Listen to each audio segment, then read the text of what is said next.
deegaanka goboley ayaa galabta waxa ay noqdeen deegaankii ugu horeeyay ee ku guuleysta tartanka kubadda cagta ee degmooyinka iyo deegaanada gobolka Banaadir oo lagu daray degmada Balcad ee gobolka Shabeellaha Dhexe galabta Arbaca ahayd halkan waxa lagu soo gabagabeeyay oo ah garoonka kubadda cagta Ejiriso Stadium oo dhaca degmo xebeedka Cabdicaziz ee gobolka Banaadir tartanka ciyaaraha degmooyinka oo ka soconayay magaalada caasimadda ah ee Muqdisho tartankan waxa uu soconayay muddo 32 cisho ah waxaana ciyaartii ugu dambeysay ee kama dambaysta ahayd halkan maanta ku wada ciyaaray goboley iyo sidoo kale degmada Warta Nabadda ciyaartan waqtigii loogu talagalay ee ahaa 80 daqiiqo waxa dabcan ay ku soo ilaatay barbaro bilaa gool la'aan ah iyadoo gool kulaadyo loogu talagalay in labada kooxood isla markaana ay ku kala baxaan ayaa waxa ugu dambeyntii 4-3 guush ku raacday deegaanka goboley inkastoo Warta Nabadda mar ay noqotay xaggooda guusha kadib markii lambarkii sideedaad ee goboley ciyaaryahan Yaasiin kubadda laga qabtay laakiin fursadaas dahabiga ahayd waxa Warta Nabadda ka khasaariyay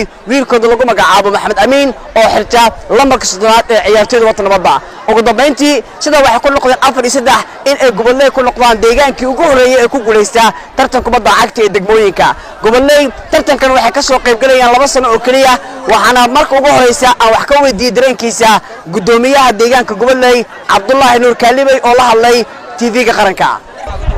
boqolkiiba boqolna waa fiican yahay dareenku sababtoo ah waxa way guul oo safar dheer oo soo marnaan gaarnay goboley oo deegaan oo tartan ka soo bilowday 21 degmo ay ka qayb galeen oo maanta ay ugu dambeys finalka ugu dambeeyay la ciyaaray aanan qaadnay dareenkaynu aad iyo aad u fiican yahay waa gartay waxaana qotay dabcan gudoomiye ugu horeeyo oo deegaanka hogaaminaya oo koob ku guuleysta wallahi guush horta rabbi yaa bixiyo laakiin dadaal sidii aan ku guuleysanayn boqolkiiba boqol waa ku dadaalay sidoo kale qaar ka mid ah ciyaartoyda deegaanka goboley ayaa wax ka weydiiyay dareenkooda kuwaasi oo muujinaya sida ay maanta ugu faraxsan yihiin inay ku guuleystaan ciyaaraha degmooyinka waxaan badan aan guurtay maanta easy ah ku qaat haye maalmaha kale maxay doon doonto wallahi maanta maalmaha kale wallahi maanta horto wallahi maanta maalmaha kale zaid waa farqi badan u dhaxeeyo haye koobka qaadeen waxaan noqotay deegaanka ugu horeeyo koobka guuleysta ka waran wallahi bilaa anada markaa meesha imaanay misdeenin ma koobka meesha gaarsiin misdeen laakiin waxa intaan soo gaarsiiyay maamulka degmada iyo macallimiinta soo degmooyin iyadoo jirto inaan noqono deegaanka ugu horeeyay koobka qaada runtii aad ugu faraxsanahay taariikhna wana noqotay aan siri karin marnaba ka waran ee guusha gaarteen ambalyo